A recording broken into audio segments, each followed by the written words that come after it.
mentioned trying to avoid the sweep here in Game 3 this afternoon in this 7-inning affair. Here's the first pitch from Murphy. And that's going to be a base hit. And a good piece of hitting is that time Guy Hutchins jumped right on that one, and he's going to get the first hit of the game, this Game 3 for Southwest Virginia. I believe Hutchins was sitting over there watching a little bit because Kyle had been bringing that first pitch to get ahead of the batter, which he should do. Sure. And that's what he did. He jumped on the first pitch right there. Now that's going to bring up Derek Francis, the catcher, with 1 on, 2 out, top of the first. 6 and 7, the Yetis of Cleveland Community College. First pitch is low to Francis. Yetis 6 and 7, 2 and 6 in Region 10 play. And 0-12 and 1, the Eagles of Southwest Virginia, looking for their first Region 10 victory. Yeah, Kyle mixed it up that time. He didn't bring a flat ball in there as first pitch to get ahead and maybe let him fish a little bit. Umpires using the full strike zone, which they should be doing from the letters to the knees. Yep, totally agree. Good pitch in there. 1-1 now to Derek Francis, the Newport Richey, Florida native. 5'10", 180-pounder. Next pitch is low, 2-1. Greg Tillman in the truck this afternoon for Game 3. Danny Morton, Justin Roper, Randy Evans, and, of course, myself, Tim Foster, and Guy Suttle, longtime head coach, assistant coach in Cleveland County. Next pitch in there, Coach. I remember, obviously, coaching baseball, football. Am I leaving anything out? I know you do a little driver's ed these days, but that's kind of coaching. But am I missing out on any other sports that you coached through the years? No. My very first year, they needed a bus driver for soccer, and the coach was a volunteer or a community coach because not many people knew anything about soccer. Yeah, foul third base side there. So I guess I got to do a little driving. That's it. Yeah, and those are always good to have. And you know, I'm sure you did a lot of driving as a coach from time to time. A lot of coaches, assistants have to drive the bus to a lot of locations, especially in the high school level. So that can certainly take up a lot of their time. 2-2 pitch coming now to Francis. 1 on, 2 out. And he strikes out the side in the top of the first. So Southwest Virginia, after we played a half inning, no score, as we'll head to the bottom half of the first inning. And, Coach, I want to ask you, it's, again, great to have you along on our broadcast crew, Game 3. Certainly you coached and was an assistant for many years and a head coach in high school baseball. What was some of your coaching philosophies as you worked with not only batters but pitching, defensively? What was your philosophy in your many years of coaching? Well, I never did find that book. Everybody said, you need to coach, you need to do everything by the book. Well, I never did find that book. You were still looking for that book. I was still looking for that book after 19 years. Right. So, but you had success. Right. And I guess in today's terms, I was a small ball coach. If the leadoff man of each inning got on, unless I had my 3 or 4 hitter coming up behind them, I was bunting. Sure. I was going to get a guy in scoring position, and my wife would give me a hard time. She said, I think you may have led the state in getting people thrown out at home plate. But the way I looked at it is, hey, that means you're an aggressive coach there, right? In that aspect, yes, they had to catch it, they had to throw it, and somebody else had to catch it. So and apply the tag. Well, Guy, for Southwest Virginia, starting pitcher is going to be Jake Taylor, the 6'2", 185-pound freshman. No score as we head to the bottom of the inning, and we will, as you see our score, no score, Southwest Virginia and the Yetis of CCC. Kyle Sneathen will lead off for the Yetis here in the top of the first, and he'll be, of course, followed by Tyler Casiato, who's on deck. And Sneathen, I tell you, has had a great series, Guy, so far in these first 2 games against Southwest Virginia, and let's see if he can do it. Your leadoff man's pretty important, as you well know. Absolutely. It's very important that he gets on so the next guy can get him over. Taylor's first pitch is low, so Jake Taylor, starting pitcher this afternoon in Game 3 for Southwest Virginia. Again, great to have you along live on YouTube. If you're watching on your streaming device, just go to YouTube and type in ClevelandCC to see the streaming YouTube channel. And next pitch in there to Sneathen. 1-1 count. It's a good leadoff man. You got to make that pitcher work. As many pitches as he'll is he can get him to work. He'd like to take him full every time, then get a hit. There's a good shot of Taylor. Here's the 1-1 pitch. And Got him. I think it hit Sneathen. You're right. Guy hit him. So he's on base. And Sneathen, product of RS Central High School, and you well know they've got some great programs. They've had them through the years at the baseball level. They sure have. When all of us were 3A and working that particular conference, the RS Central is always a tough place to go and a tough team at home. Here's Tyler Casiato coming to the plate with one on, Sneathen at first, nobody out. And we have seen the bats rolling the last couple of games for the Yetis during this 3-game winning streak coming into Game 3 this afternoon. First pitch is high. Aggressive leave by snitching over at first base, too. Yep, he is a young man that certainly can get on the bases, steal bases, great speed. Kyle Sneathen, who has done a great job all season long, and in this series, Yetis trying to get to 500. There's a base hit. Casiato into left field. Sneathen will stop at second. So Sneathen at second, Tyler Casiato at first, and Guy, great start here. The bats have been rolling. We talked about Tuesday. They scored 17 over Caldwell County in the win. Of course, 9 runs yesterday, 14 runs in Game 2 earlier today. Sometimes when those bats get rolling, everybody kind of gets the feel of it. I think you would agree. It can be contagious, right? It's absolutely contagious. It can really go with you now. And here you got a left-handed batter. That's Davis Turner. And first and second, so anything he pulls is going to get that guy to third. Davis Turner from Mooresville, North Carolina, and he takes a strike from Taylor. Wow. Jake Taylor. Yetis, as we mentioned, looking to get to 7-7 if they could win, and 3-6 in Region 10 play. We'll talk more about Region 10 Guy throughout this broadcast. How many great teams are in Region 10? Sounds great. I'm telling you. It's great to have you along. Hey, right up the middle. There's a base hit. It hits second base, but here comes Sneathen. He's going to score the RBI for Turner, and just like that, it's a 1-0 lead. And you talked about it, Turner, not only did he get it past the pitcher, it hit second base, and it was going to be an easy RBI, as with Sneathen's speed, he was going to score easily on that one. Right. He was probably going to score anyway, but when it hit second base and popped up in the air and trickled out in the center, it was smooth sailing from that point on. Here is Jack McKinney for the Yetis coming to the plate. Number 1, McKinney from Rutherfordton as well. He was an RS Central product, so runners on the corners, already a 1-0 lead for the Yetis. First pitch is inside. So these hot bats continue for Cleveland Community College here into Game 3 this afternoon on a chilly mid-40 afternoon. Yeah, it must be nice to be young to be able to play in this kind of weather. I know, I'm jealous. I'm jealous of it for sure, because it's of course, as we talked about when myself and Andy Foster had yesterday afternoons, and you remember a guy, it was 68 degrees about 24 hours ago, life in the South, right? That's it. It changes a bit. So there's McKinney. See a good shot of him, and, of course, starting pitcher Jake Taylor. For the Eagles, runners on the corner, still nobody out, 1-0 lead. There's a ground ball foul, third base side. Coach, your thoughts on this brand new Yetis Athletic Park? You've been associated with Cleveland Community College and some teaching through the year. This is a beautiful facility. Oh, it's gorgeous, and they were able to rework the area that they had. Yes, that's the key to it. Is they didn't go anywhere else. They stayed right here, and it's beautiful. There's the next pitch. It's going to be foul right behind home plate, behind the Yetis dugout. Now, you know, they have some 419 tipped in Bermuda, and a lot of people will start overseeding this. Yes. But it's very important the first year and a half to let it grow itself and not to overseed so it doesn't compete.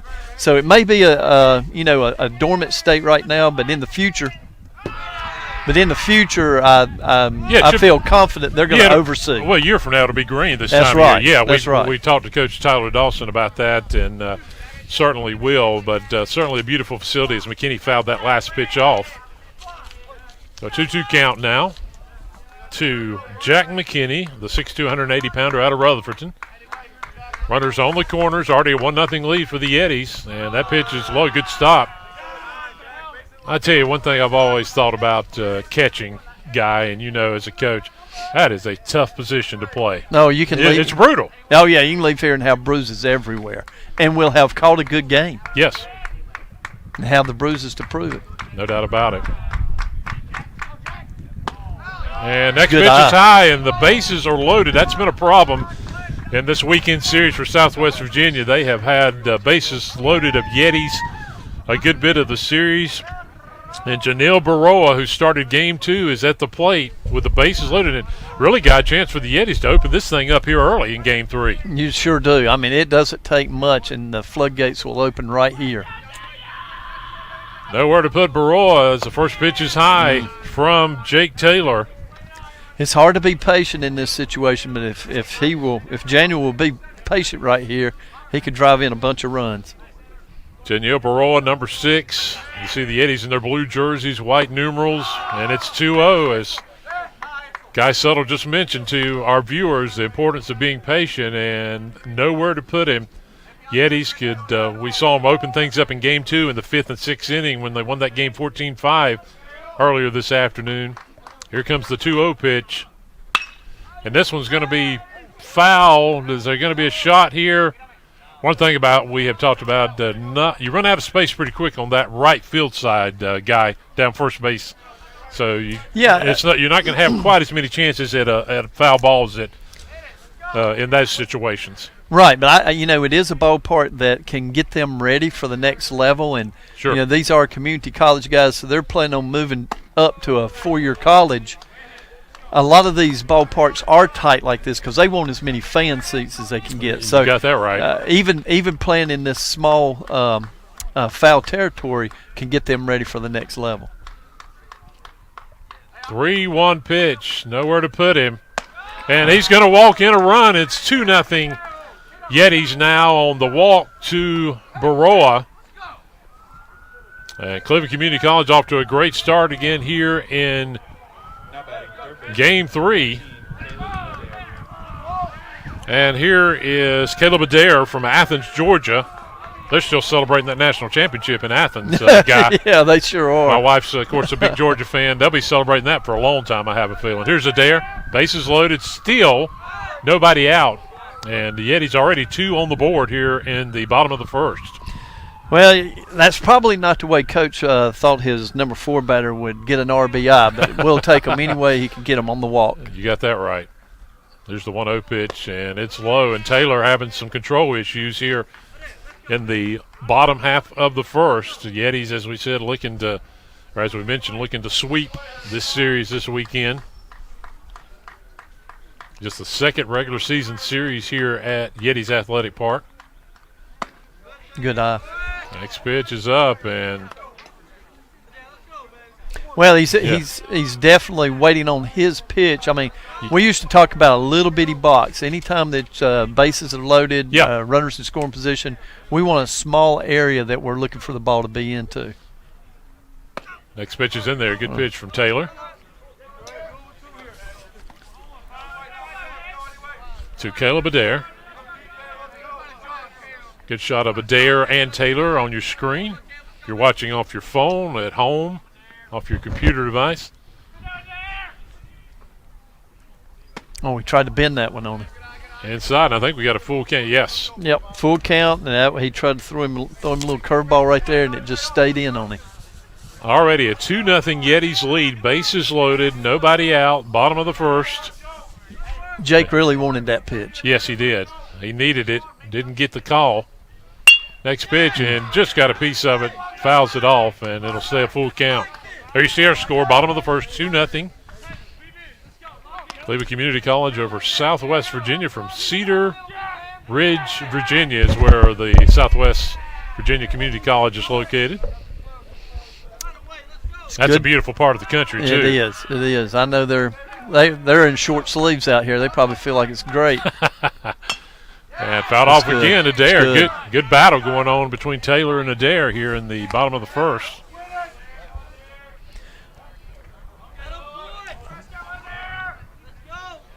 See Adair stepping back, getting ready for this 3-2 pitch.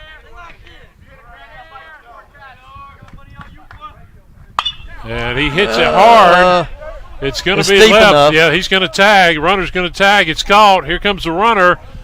Not a bad throw, but runner will score. Runner's going to go to third, and he'll be safe. He's safe at third. So sacrifice there, Guy, and it's 3-0 Yetis, and that's exactly what you want to do too. Get that ball deep enough to get your runners, give your runner a chance to tag and score. 3-0 lead, and that will bring to the plate a young man who's had a phenomenal series this weekend.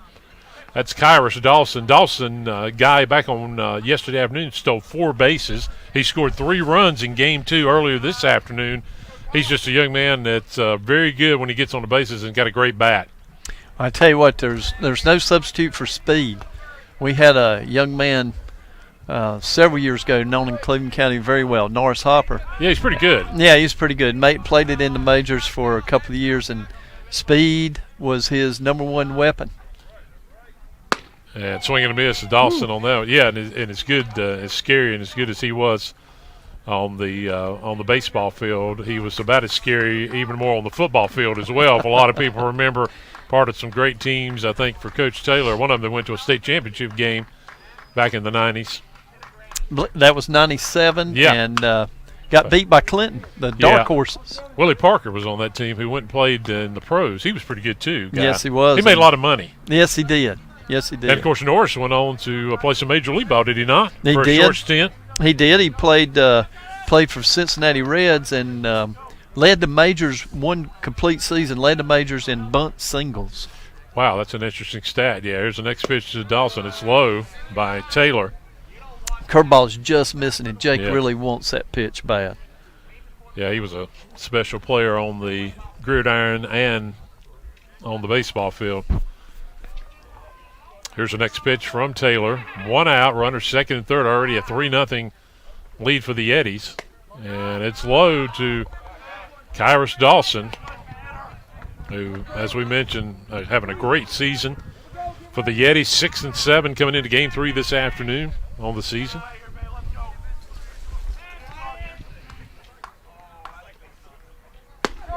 And he gets him on the inside. That was a good pitch from Taylor for out number 2. Caught the corner, and that was his best pitch of the day to get the strikeout. No, without a doubt, and it was nasty. He painted the corner on that one inside. It was not what he was looking for. Was not what Dawson was wanting to swing at. No, good-looking pitch. And I believe, is this Ricky Dees coming to the – This is Ricky. Yeah, here's Ricky Dees, number 22, the left-handed batter, his first action of the series. And he fouls the first pitch back. Runner still second and third, 2 runners in scoring position. Yeah, crack of the bat, they'll be off and running. They will. The good news here, guy, no matter what happens, the Yetis are off to a great start in Game 3. You've already got a 3-0 lead. Correct. And the pitching on the other side, he had 3 Ks, 2 of them looking. No doubt about it. It's been a good start. Here's the next pitch to Dees. And it's in there, 0-2 count now to Ricky Dees. You know, as a coach, you going back to our top half, you never want to see them take them looking, and that's what Southwest Virginia did. Here's the 0-2 to Dees. And swing and a miss, and that will end the inning. 1 inning in the books, but the Yetis get 3 on the board. So after 1 inning of play, it's Cleveland Community College 3, Southwest Virginia nothing. We'll be back with more Yetis men's baseball right after this on YouTube.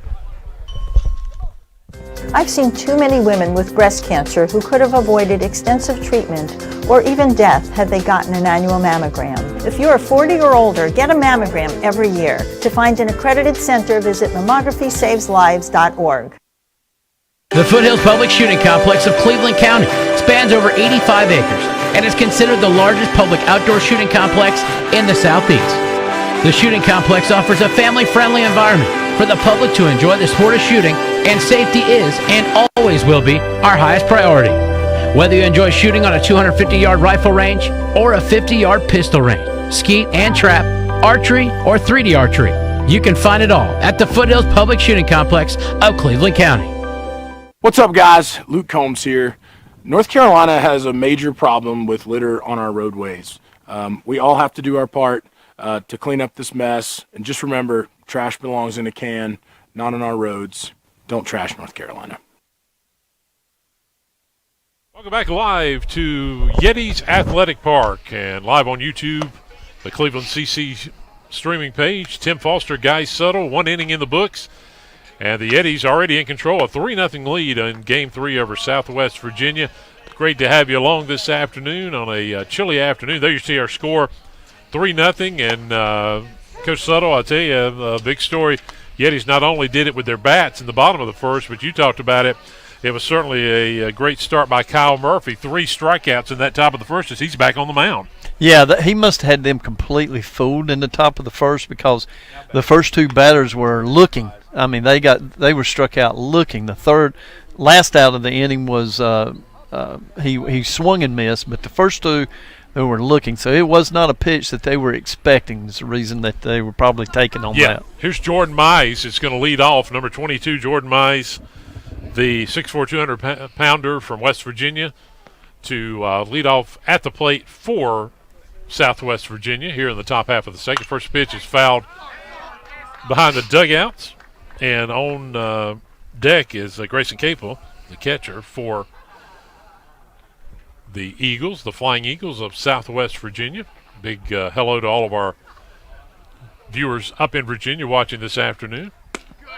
Great good pitch. 0-2, and as we've mentioned, Kyle Murphy has started out well. And you know this would ordinarily be the Sunday game, so yeah, it would be. And that's where you want to throw your. A lot of people want to in college will hold that deciding best pitcher to the last game. Right. So if it is 1-1, they could take the series.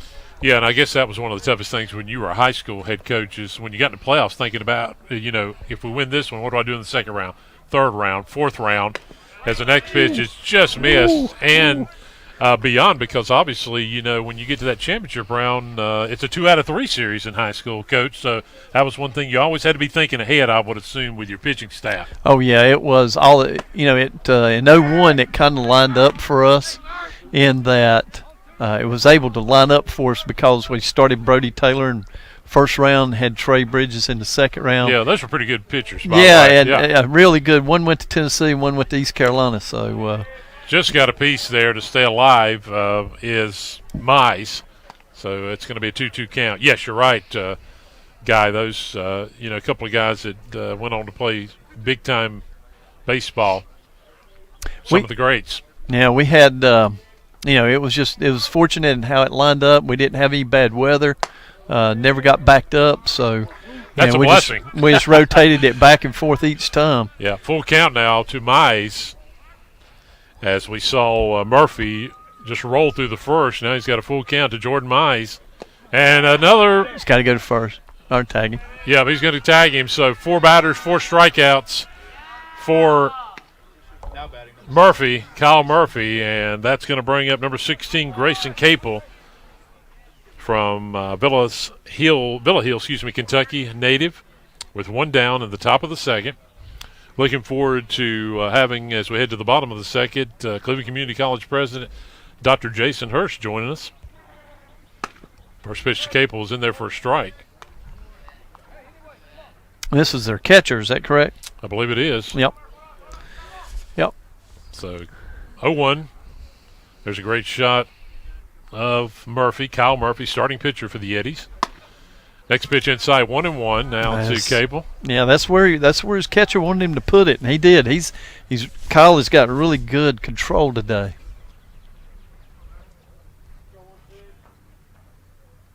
Yetis trying to win their 4th in a row, as we mentioned. And pitch low, 2-1. Next weekend, Guilford Tech will be here at the Yetis Athletic Park for a 3-game series, and we will have all 3 games live for you on YouTube. 2-1's a little bit high. They've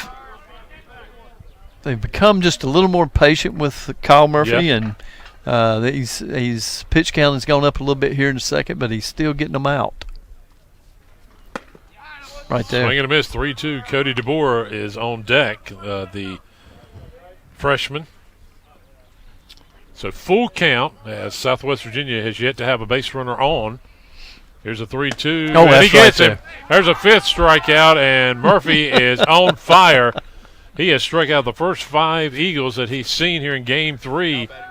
And here's Cody DeBoer, number 26, coming out to the plate. 2 down in the second. And Murphy is in a zone right now, no doubt about it, Guy, here through this first couple of innings. He sure is. He has got them off balance, and they're guessing at the plate. That curveball got away from him just a little bit. Hey, Yep. Every once in a while you have to hit the bull. The Bull Durham. That's right. Don't let him dig in. That's just the reality of it. Yeah, the first pitch was high. Next one is outside 2-0 to Cody DeBoer. Kyle Murphy, as we mentioned, the Gainesville, Georgia native, 6'2", 190 pounds. He has played well. You know, in that first series 2 weeks ago, that opening regular season series here at the park to open it up, Guy, the Yeti lost all 3 games by 1 run. That was tough. But Patrick Henry had one heck of a program up in Virginia. Nationally ranked. Nationally ranked, yeah. They are in second place right now because one of the stories we're going to talk about is Gaston College has started 12-0 this year, and they're playing some great baseball. Next pitch, swing and a miss. DeBoer looked like he was looking to get that one out of the park. And he was wanting to make it 3-1. Yeah. That was a really mighty swing right there. And yes, he did. He does go. Take How about time. 6 strikeouts? 6 batters, 6 strikeouts, an inning and a half in the books. And after an inning and a half, it's Cleveland Community College 3, Southwest Virginia nothing. And great to bring in. We got to have him a couple of weeks ago in our inaugural weekend. Of course, Cleveland Community College president, Dr. Jason Hurst, and 3-0 lead, as you see on your screen, heading into the second. Hey, Dr. Hurst, not bad. 6 batters, 6 strikeouts. Wow. He's rolling, right? Impressive day, for sure. That sounds like perfection. I never did that in any sports. Anyway, Dr. Hurst, thank you for taking time to come in. Hey, I want to talk. Let's go back to a couple weeks ago. Patrick Henry comes to town. We have such a wonderful weekend. 3 games, 3 really good games. Talk about that weekend. It was really special. What were your thoughts going back to that inaugural weekend of opening up this facility? Well, you know, Tim, we had just a fantastic crowd. We had so many supporters out that day, and I don't think the weather could have been more perfect. Yeah. It was just a beautiful day for a spring baseball game, and it's certainly a memorable event in the day in the life of Cleveland Community College. Very special day. It really was. The thing that really was remarkable to me, the number of people that we had on our campus that weekend, Dr. Hurst. Busy weekend, and we had a lot of people from out of town, not only out of town but out of state. Really came from all over, and we had just people from the community that heard we were having baseball, wanted to come out and see a college baseball game, and so we had a good crowd, good day, and like I said, the weather was just perfect. I tell you, a lot of excitement going on this campus. Talk about a big announcement that occurred a little bit earlier this week right in our library here at Cleveland Community College, Dr. Hurst. Yeah, so just a few days ago, we had Speaker Tim Moore and Senator Alexander, Representative Kelly Hastings. They came on campus and did a special presentation, and that presentation was an $11 million check for the purpose of building a new student center on our campus. And we've talked about that as the first pitch comes in, and here's a rocket that's going to go deep, and whoa, nice catch in right field to rob the batter that time. Good play by Southwest Virginia. Back to that announcement. Me and you've had that discussion before. It's going to be really neat. It's going to be a one-stop for everybody. Talk about what that student center, is going to mean for everybody in the future. Yeah, currently our students have to go to at least 2 different buildings, 4 or 5 different locations when they want to come in and apply, talk to an advisor, go to financial aid, go to Veterans Affairs, whatever it might be, and then finally at the end of all that to go to the business office to pay.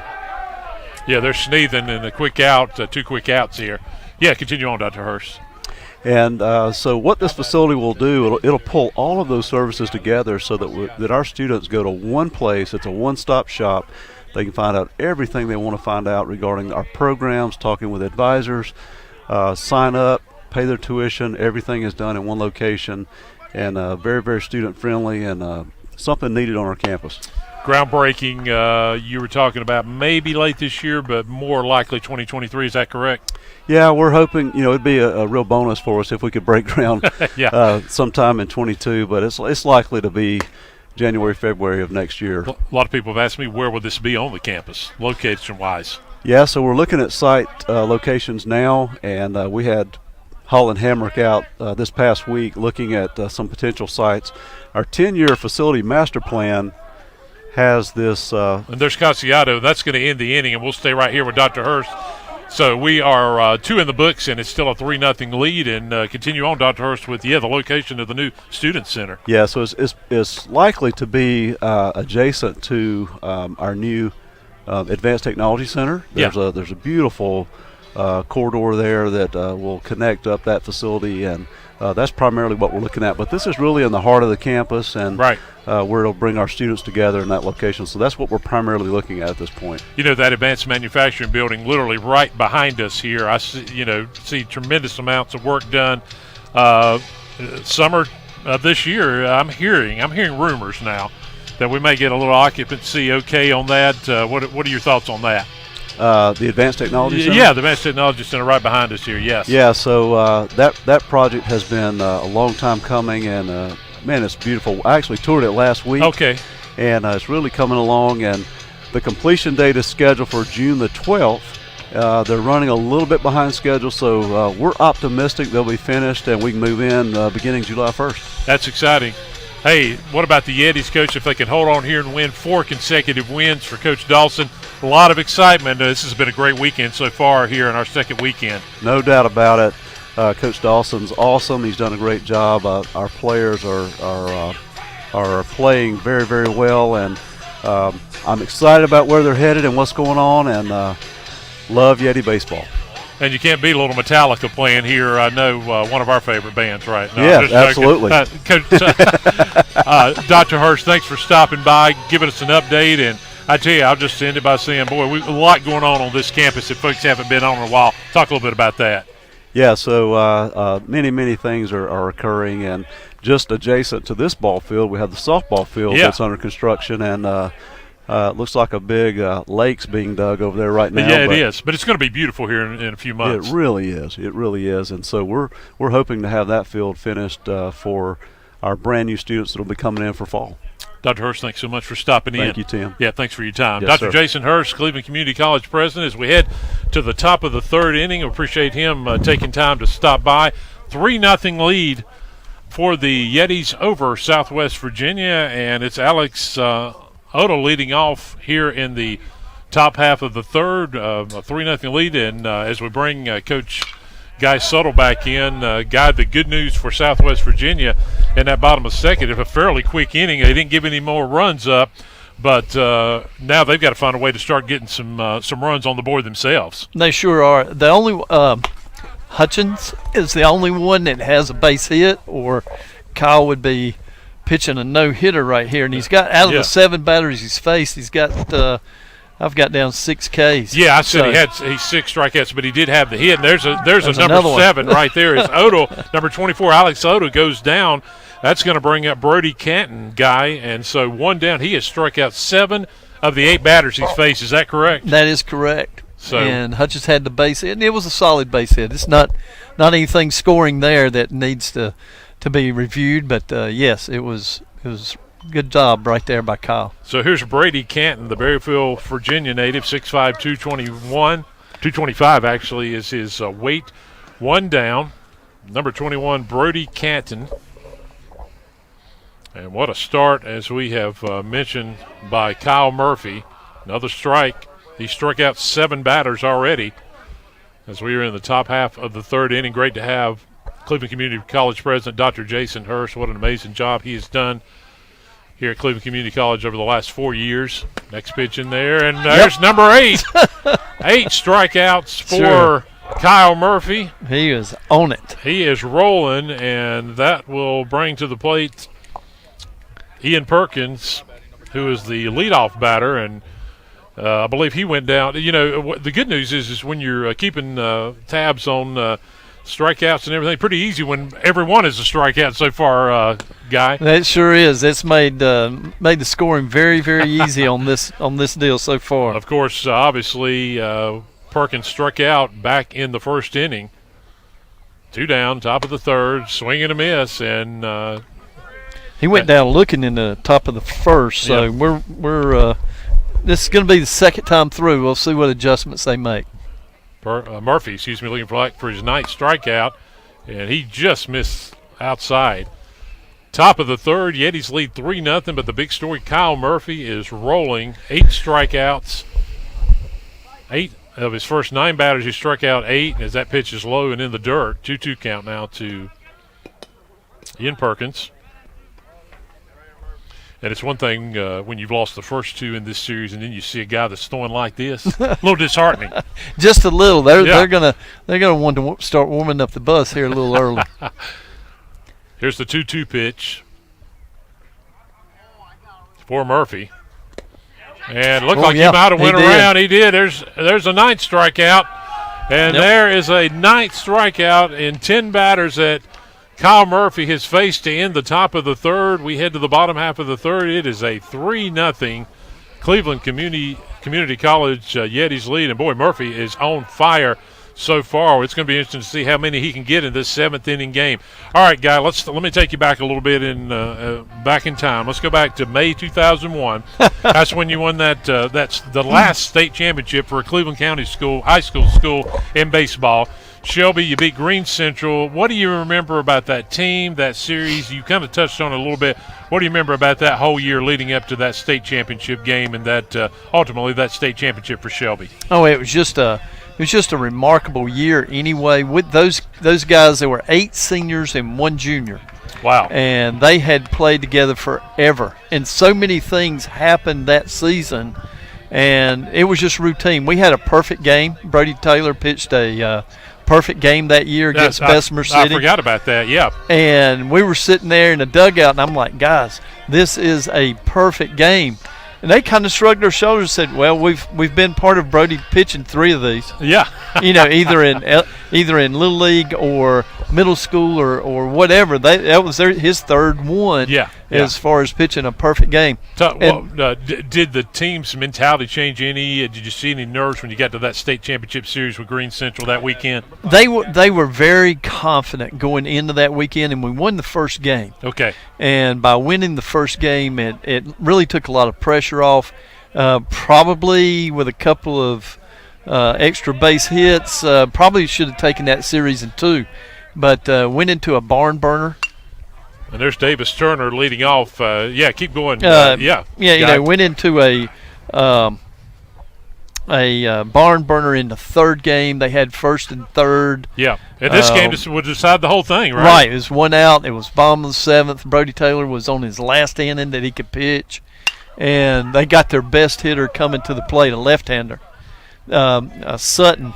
Turner fouls it off. Yeah, that was his last name. I think he either went to UNC Wilmington and had a great career there. But anyway, he hits a 1-hop seed to the second baseman. We turn a double header.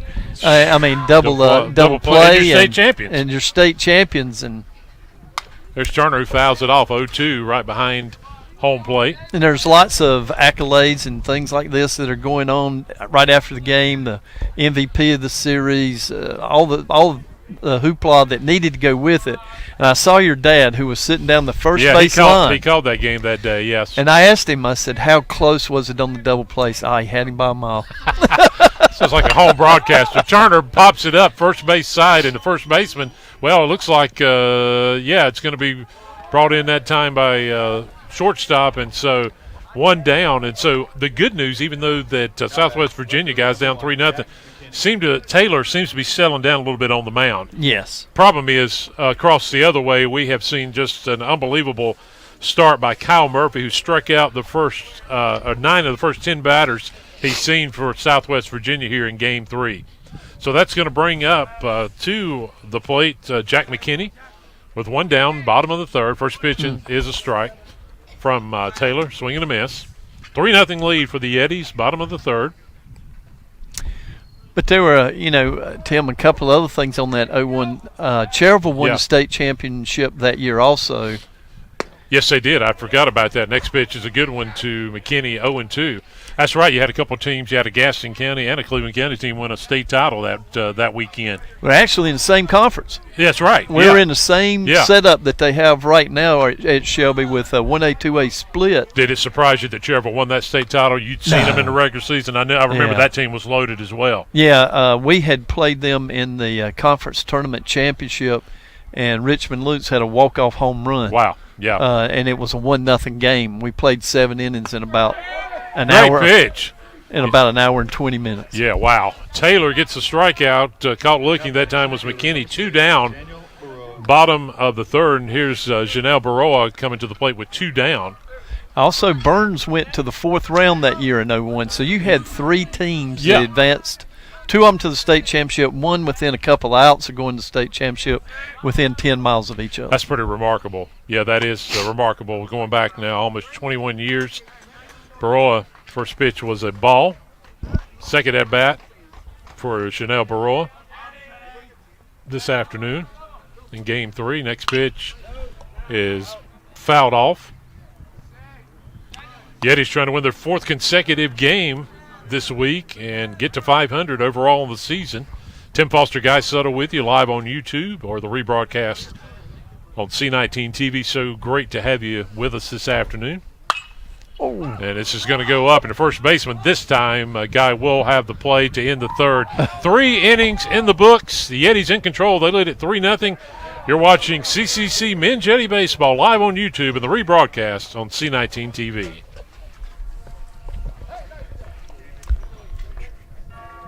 Hadn't gotten any warmer, has it?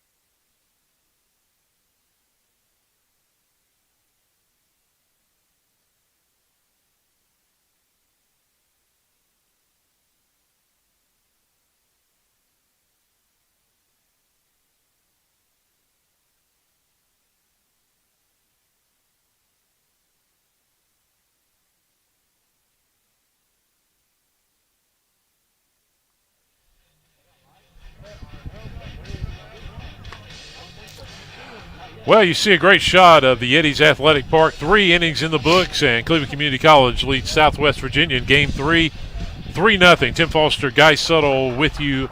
And the big story is that guy you see on the mound right there, and that's Kyle Murphy.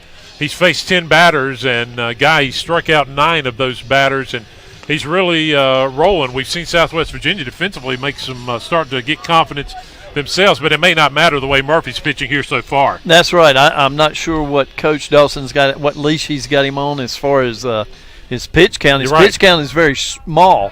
A lot of these guys are backwards Ks, caught looking. So and here's Avery Chafin, who struck out his first time up to lead off the top of the 4th inning. This is a 7-inning matchup, obviously in Game 3 this afternoon, and great to have you along live on YouTube. Here is the first pitch to Chafin, and it's high. And, he needs to mix that up a little bit. The one hit that he got, he had started him off with fastballs right down the pipe, and the third batter jumped on him, so he's had to mix it up a little bit. Next pitch is in there, 1-1 now to Avery Chafin from Floyd, Virginia, the 5'10", 165-pound freshman. Good shot of both Chafin and Murphy. Next pitch in there, 1-2. Murphy looking for strikeout number 10. And these Southwest Virginia batters, I can tell it is a challenge right now. What Murphy's bringing to the plate. Here's the next pitch, and this is fouled behind home plate. Still 1-2 count. Yeah, you were mentioned during the break, Guy, it is chilly. The wind's picking up. We know rain in the forecast. Tomorrow's going to be just one of those nasty, rainy, cold days for a Sunday. In our area, and we have them a lot when you get into late in the winter months. 2-2, swing. Oh, that's a good pitch. Oh, he just got a piece of it, yeah. That was a good pitch, and an even better job of Chafin to stay alive. 2-2. Yeah, it's going to be one of those good days for soup and a sandwich. Yes, and some heat. And maybe a nap. Yeah, and find the heat and a nap. Yeah, exactly. It was a good call to move this series up one day to get the 3 games in. No doubt about it, especially with it being a Region 10 matchup. Here's the 2-2, and this is going to be popped up, but it should be an easy play, and it will be just on the outskirts of the outfield, so 1 out here in the top of the 4th. Just 1 hit, as Guy had mentioned a little earlier, by Southwest Virginia so far in this game 3. Yes, that's only the the defense hasn't had to work a tremendous amount with the base hit and the rest of them being strikeouts. That's the first put out. Here's Anthony Hushins, who had the 1 hit. Is that correct? That's correct. In this game, he's got the only hit so far for the Eagles. And first pitch is low. 3-0 Yetis lead, top of the 4th. 7-inning game here, game 3. Earlier this afternoon, the Yetis won 14-5 in game 2 over the Eagles. Fouled behind the Yetis dugout. And that was a ball game that was called on the mercy rule. Yeah, it was. The rule with junior college, Guy, is 7 runs after 7 innings, and of course the Yetis had a big 5th and 6th inning, really opened it up. They were behind in that game in the 5th inning and really got the bats going in the 5th and 6th innings to take control. And there's a base hit, and so the good news is Hutchins is 2 for 2 in this game. The rest of the team has not been able to do much, but he has been able to find whatever the magic is as he's on base with 1 out. And so maybe for the Eagles, this will get some momentum going. Here's Derek Francis with 1 on, 1 out for the Eagles.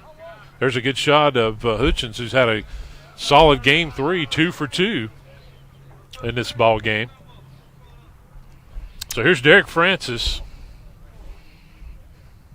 with a runner on, and that's not been a concern for Murphy much of this game, having to watch any runners as Francis fouls it off. And that thing, oh my goodness, that hit. Yeah. That's unfortunate, as the bat hit the Yetis catcher on the left arm, and he is in a tremendous amount of pain, Guy, and you just hate to see that. Unfortunately, that is part of the game. Through the years, as he's laying down right now in a lot of pain, we have seen this occur, and they're going to have to take a look at him. He is in a tremendous amount of pain, and we'll our thoughts and prayers are with him as he lays down. Yeah, and it happens. Unfortunately, bats, at that catcher position, we were talking about that. Bats that can hit players, balls that can hit players, and umpires are not out of that possibility of ever being hit as well. We've seen that at every level of baseball through the years. It did. It caught him. The follow through of the bat just caught him right on the. I'm thinking the left arm, right? Yeah, in the left arm. So yeah, and that's he's probably flexed up there anyway. So we're hoping it's just a Charlie horse. Yeah, you see him, and he's in a lot of pain in that left arm, but good to see him sitting up. Now he's pointing at the elbow. Yep. Now, if it followed through, could hit the funny bone that's not really funny. The question will be, will we have to have a sub in this situation, and that may be the case, because I tell you, we've mentioned that often. That catcher position is no positions are easy in this sport, but catchers, you take the bruises, you take the hits, you take the balls and the bats that may come your way, and it's good to see Davis Turner on his feet. That is Turner. And good to see him up and walking, and we'll wish the best of that young man. Is that number 12? Yeah, and so we've got a new catcher that will come in, and that is Boone Cartee, Kings Mountain High School graduate guy that will be the new catcher. And so he's going to – so how does that work, Guy? Obviously, we know the pitcher gets some warm-ups, and I guess the same would go for the new catcher that comes in. Got to get a couple of warm-ups, correct? Yeah, I hope so. I mean, really it's up to the umpire once the game starts. And, sure. And their whole situation is that, every player's supposed to be ready.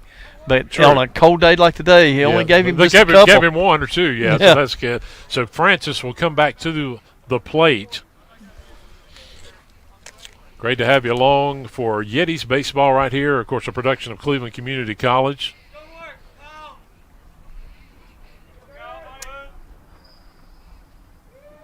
So action returns. And the pitch to Francis is outside. Runner at first, one out.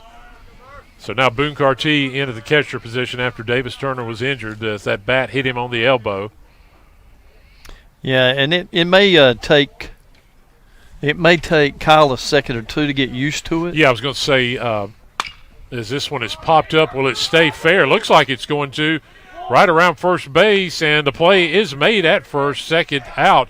So, yeah, talk a little bit about that, guys, how you have to adjust a pitcher when you've got a different catcher, and that can take a couple of pitches as well, correct? Absolutely. You can see this go all the way to the major leagues. A lot of times there's certain major league pitchers that want to throw to certain catchers. They just like the way they frame their pitches. They like the game that they call.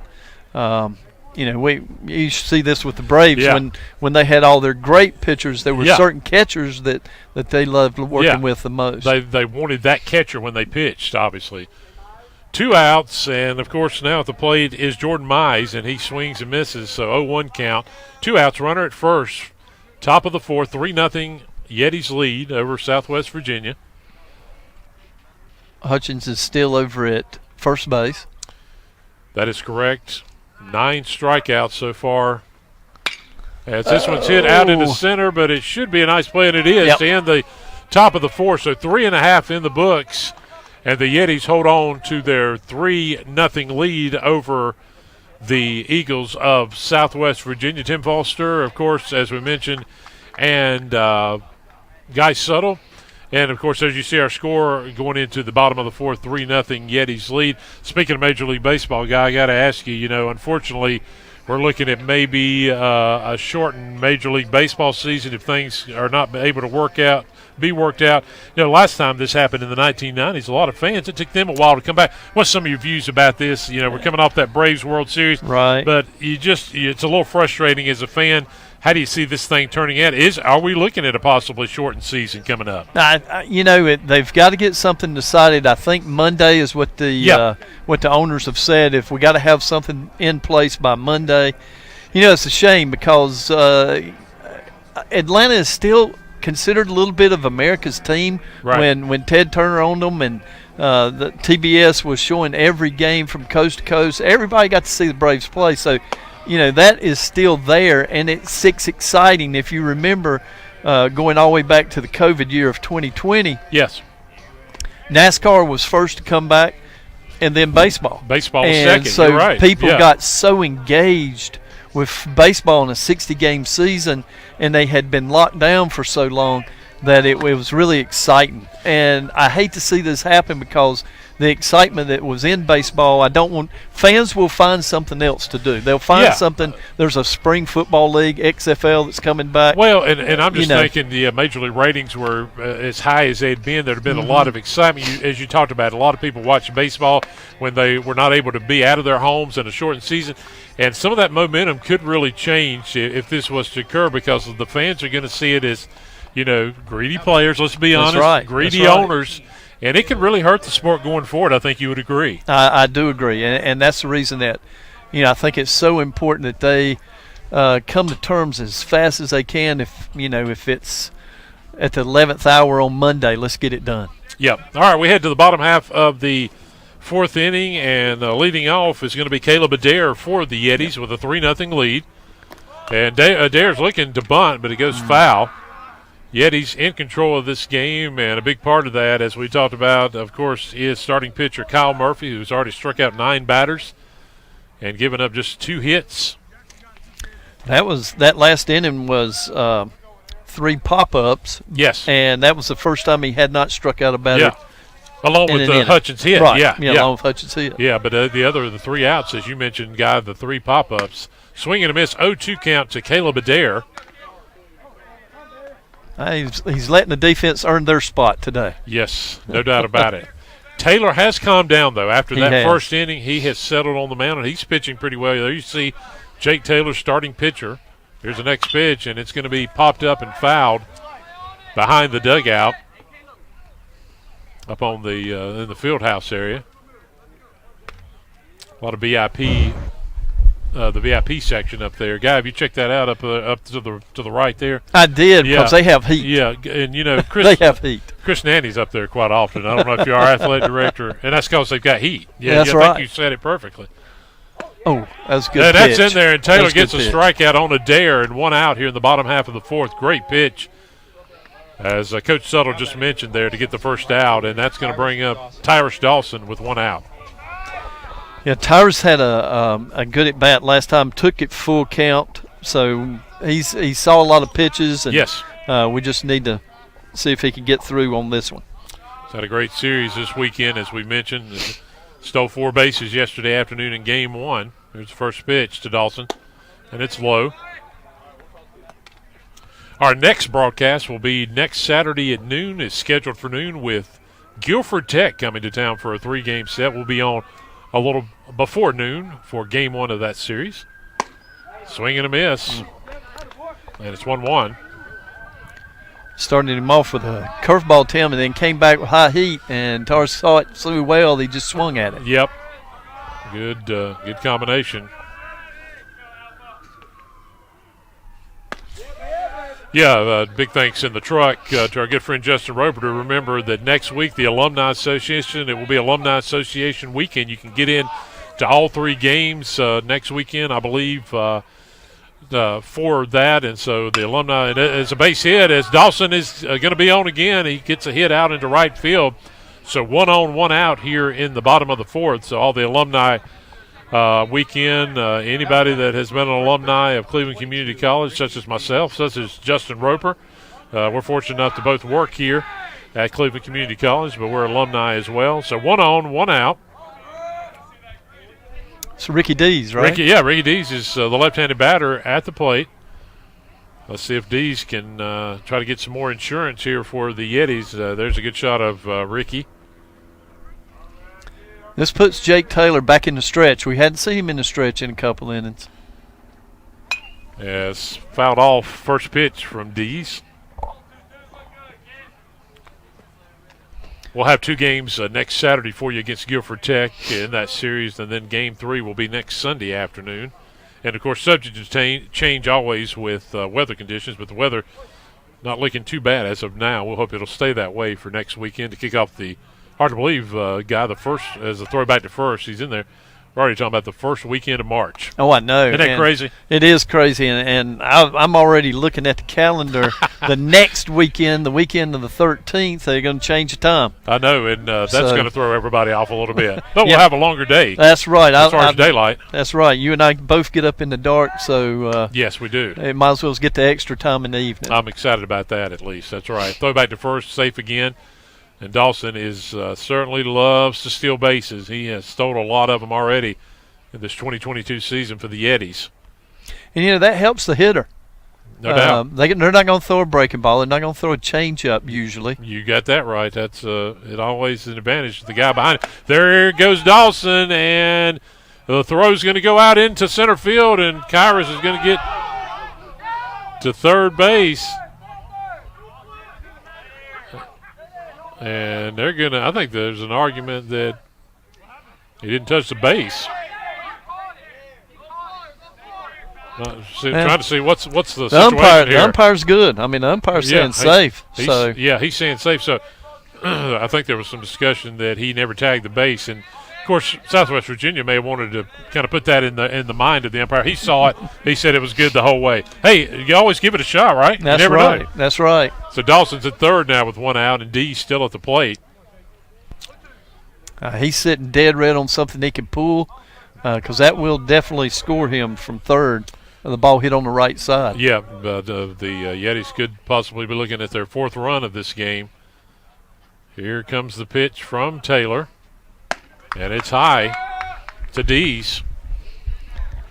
And Dees is right-handed pitcher, and he's looking at Dawson at third base, and he sees him getting that secondary lead. It left the ball up high.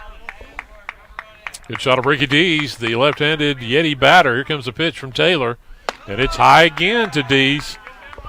Taylor's starting to have some control issues. Yeah, it goes back to the first inning a little bit of control there. But Yeah. that guy in his view right there, getting that big secondary lead, is leaving the ball angle up.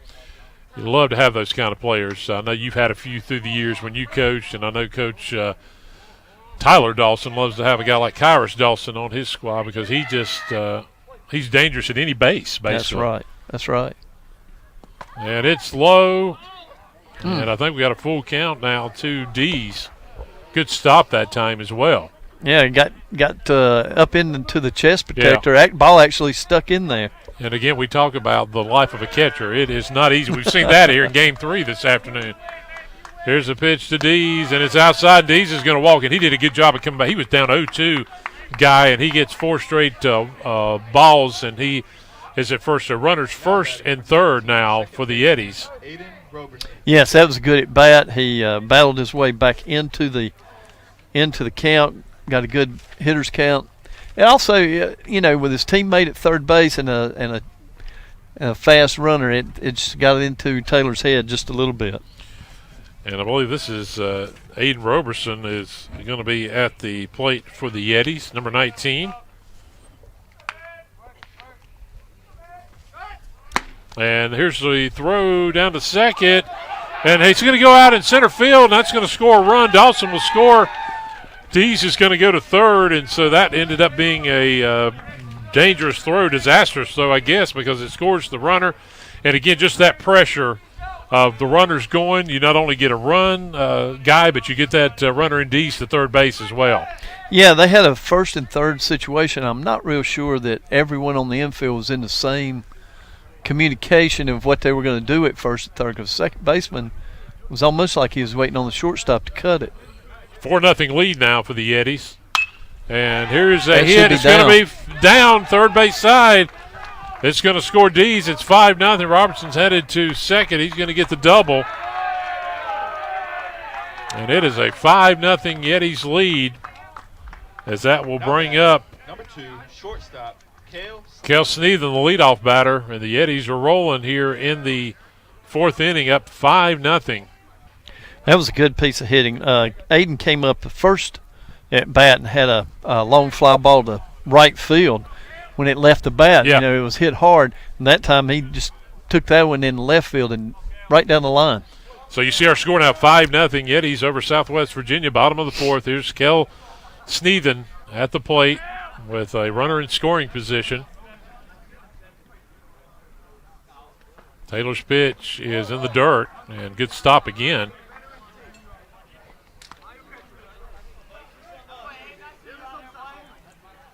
Aggressive running has been key in this inning for the Yetis. It sure has. It's really worked out well.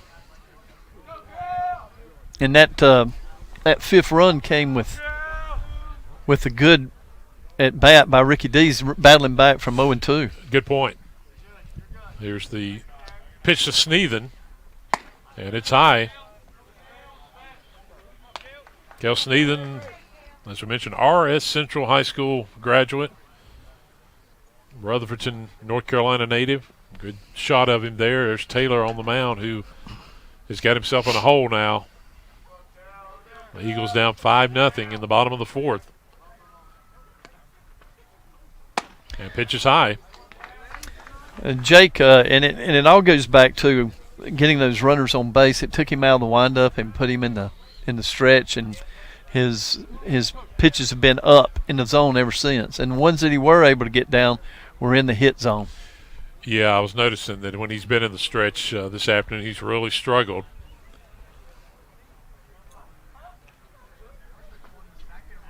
Next pitch in there for a strike to Sneathan.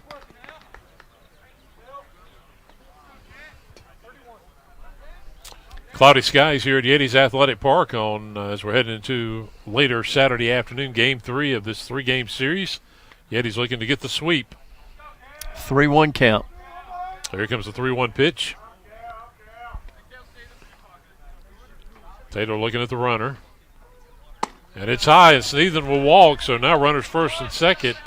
And I believe still just one out in this inning. That's correct. There's Tyler Casiato coming to the plate. And we've got going to have a discussion.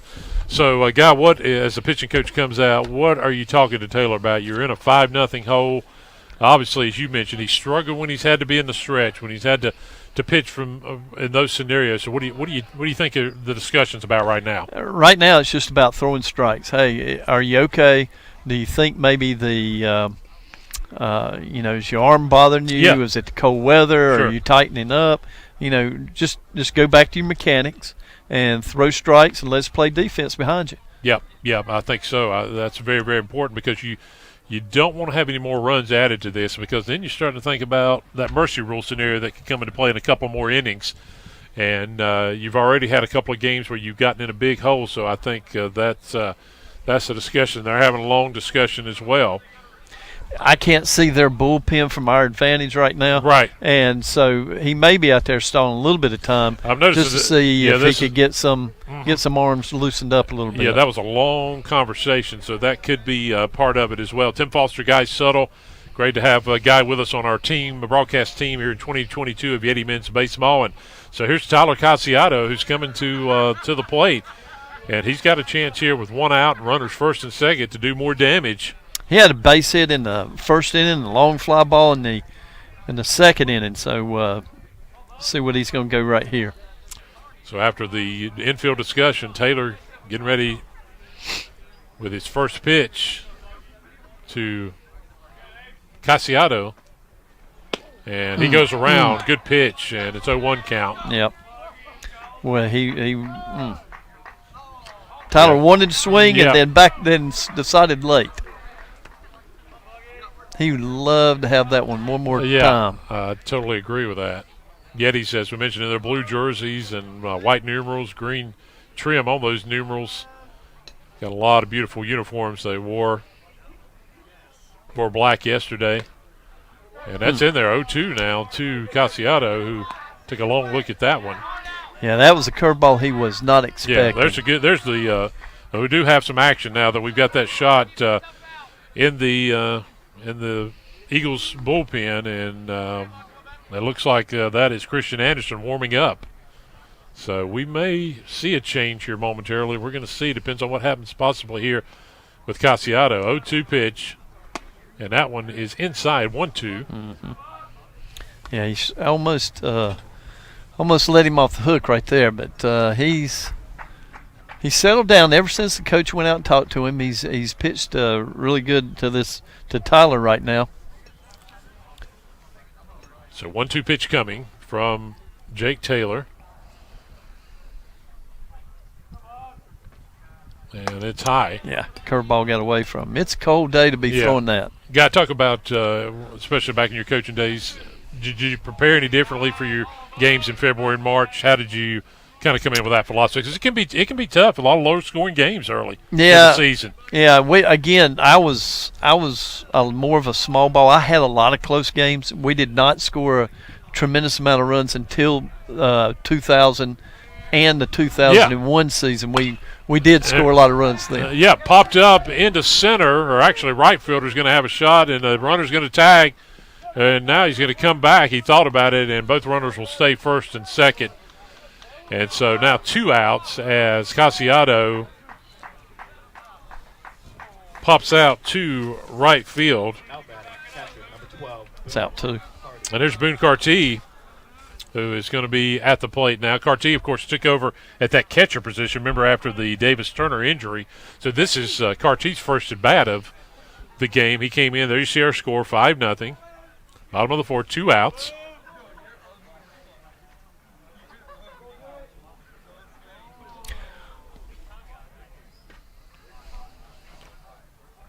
And Carty fouls it off.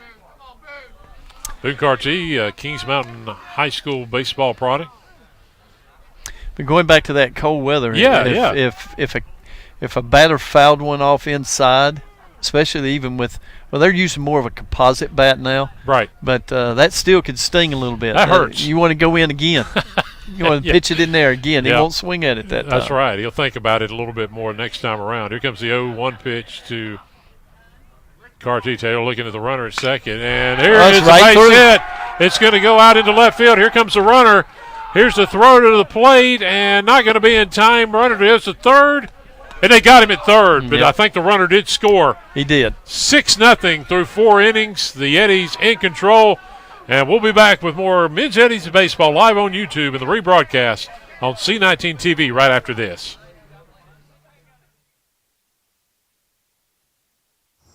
These lines, like the creases in my father's hands, show the hard work and sacrifices of a line worker. These lines are the connections my father helped build between people, businesses, and organizations. They tell the story of how we invested in ourselves. We're public power, and these lines are our lines. Overture, curtain lights, this is it, the night of nights. No more rehearsing and nursing a part. We know every card by heart. Overture, curtain lights, this is it. We'll hit the heights, and oh, what heights we'll hit. On with the show, this is it.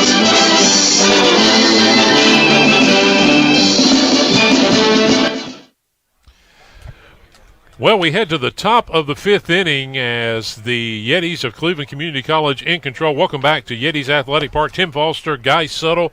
Game 3, the Yetis looking to win their 4th straight and get the sweep of Southwest Virginia.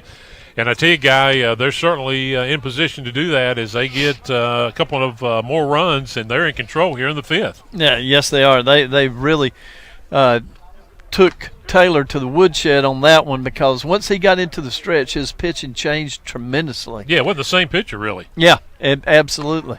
And that's interesting because, you know, we have seen some of those pitchers, and usually it seems like you see them more with maybe middle relievers or late relievers.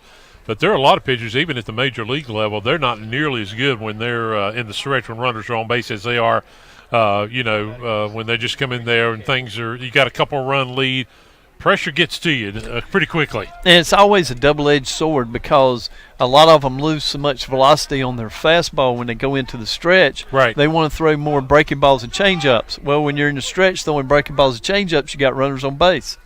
Well, we kick off the top of the 5th inning, and leading off for Southwest Virginia is Grayson Capel in the top of the 5th. And, of course, still on the mound is Kyle Murphy, who's struck out 9 so far. Next pitch is in there for a strike to Capel.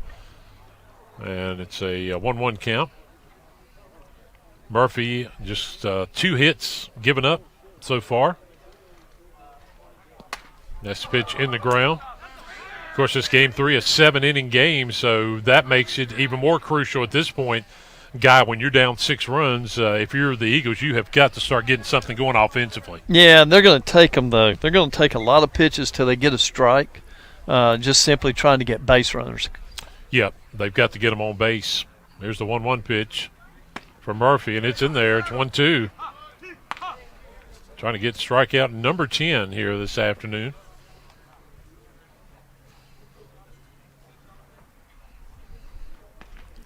He has pitched an excellent game. Certainly has.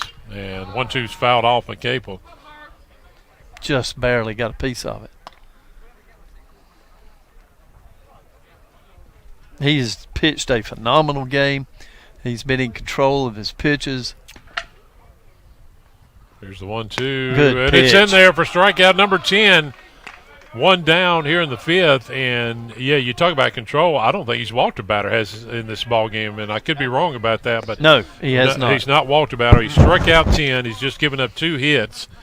And here is Cody DeBoer coming to the plate again, the 6'2", 265-pounder from Salem, Virginia, with 1 out, top of the 5th. He has been so efficient with these batters.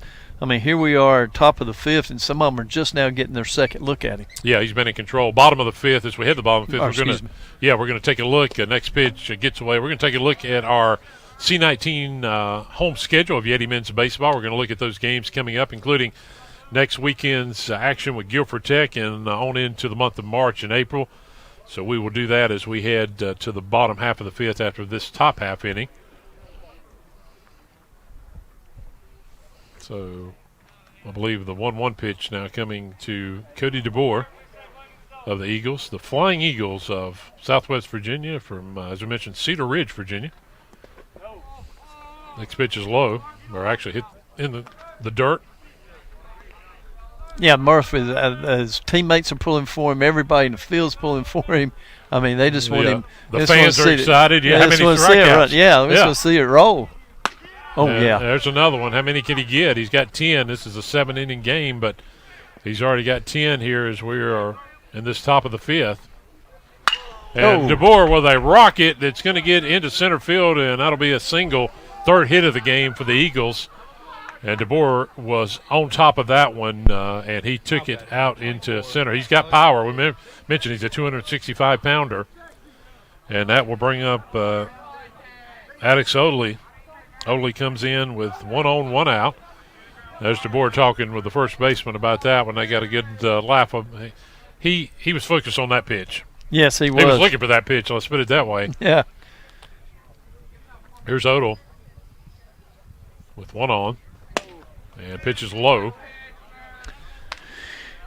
6-0 lead for Cleveland Community College. You see our score on the screen. Great to have you along this afternoon live on YouTube.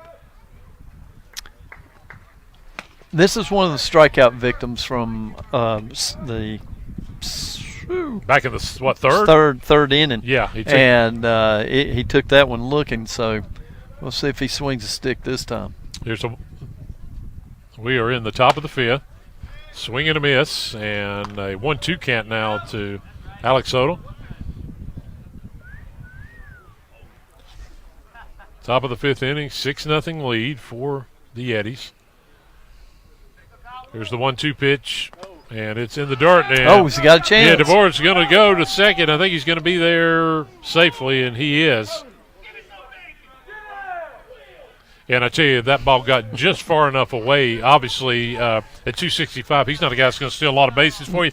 But, hey, when he gets that far away, you go for it. That's right. And you get in scoring position. I think the first time that they've had a runner in scoring position this afternoon in Game 3. That is correct. It's the first time they've had a batter or had a runner at second base. Here's a pitch to Odell. Swing and a miss, That's and he's okay. down. That's the 11th strikeout of this Game 3 for Kyle Murphy. And that will bring to the plate Brady Caton. Now batting on 21, Brady Caton. There's Caton with 2 outs and a runner in scoring position. 11 strikeouts. And Caton was a strikeout victim also. Yes, he went down at his first at bat. Of course, when you have 11 or 12 Ks, you're going to bring a lot of them to the plate that are a victim of that. You got that right. I think maybe the big question now with Murphy, Guy, is how long will Coach Dawson go with him on the mound in a 7-inning game? His pitch count's not that high so far, but it's going to be interesting to see as we're going into the 6th. Swing and a miss, 0-2. He did put on some sleeves, I believe. Did he start the game in that undershirt? Looks like he's come back out with a little thicker undershirt this time. Yeah, that's a good point. Here comes the 0-2 pitch. Good pitch. And he's going to go down. Yep. 12 strikeouts as we head to the bottom of the 5th. What a job as everybody's fired up with what Kyle Murphy's doing. 6-0 lead heading into the bottom of the 5th. Hey, let's look at our C19 TV home broadcast schedule that you can watch live on YouTube just by going to your Roku streaming device, Apple, and clicking ClevelandCC. Of course, next weekend, we'll be back with you next Saturday at noon. Guilford Tech for a doubleheader on Saturday and a single game on Sunday. Erskine College JVs, Surrey County coming in on March 30th. And I tell you, this Region 10 guy, as we see, Catawba Valley ranked in the top 25. Patrick Henry in the top 25 in the country. You think about, we know Caldwell, who the Yetis have beaten earlier, Guilford Tech. Gaston College, I believe, is not on that, but we'll see them down the road as well. There's a lot of talent in Region 10. Yes, there is. And it's good if you look at those hometowns of each one of those community colleges. They have a rich baseball history. Yeah. You go to Caldwell County, you think about American Legion. Yeah, think about, There's a lot of baseball there. Yeah. And same thing with with all of those that were on there. You think about those teams in Lenore. You think about South Caldwell. You think about High Brighton. You even up in the mountains. You think about teams with Watauga. That's right. And Ashe County and those squads. And yeah, you're right. And then you get up into Virginia, and you think about some of the great high school. There's always, I guess we could say, the feeder. It's no coincidence if the Legion team is good, if the community college squad is good, they've probably got a pretty good high school program. Yes, absolutely. It's a good feeder program all the way through.